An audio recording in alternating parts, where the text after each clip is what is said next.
అలాగే గత 2-3 రోజులుగా నేను కనిపించట్లేదు అది ఇది మాట్లాడుతాను. ఒకటి చెప్తాను, ఇప్పుడు నేను వస్తే నాకు ఇబ్బంది ఏంటంటే ఈ సహాయక చర్యల్లో ఇబ్బంది పడిపోద్ది. ఒకసారి అందరిని మీద పడటం, దానివల్ల అధికార యంత్రాంగానికి కూడా ఒత్తిడి అవుద్ది. దానివల్ల నన్ను వాళ్ళు చెప్పడం వల్ల రాలేకపోయాను. అది నిన్న మీకు క్లియర్ కట్గా తెలియజేశాను. ఇంకా దీన్ని విమర్శించాలని ఎవరన్నా వైసీపీ నాయకులు అనుకుంటే భవిష్యత్తులో ఎప్పుడైనా సరే మీరు నాతో పాటు రావచ్చు, ఎక్కడికైనా సరే నాతో పాటు నా కాన్వాయ్లో తీసుకెళ్తాను మిమ్మల్ని. నాతో పాటు నడవండి, ఎలా ఉంటుందో మీకు అర్థం చేసుకున్నప్పుడు అప్పుడు మీరే సలహా ఇస్తారు.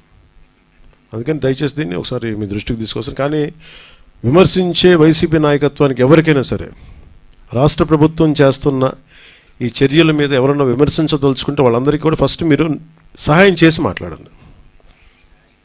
మీరు సహాయం చేసి మీరు బయటికి వచ్చి మీరు మాట్లాడి ఇళ్లలో కూర్చొని కాన్ఫరెన్స్లు పెడితే సరిపోదు. మీరు లోపలికి వచ్చి దిగండి మనస్ఫూర్తిగా. అలాంటి పరిస్థితులు అంటే మేము కూడా మాతో కలిసి తీసుకెళ్తాం.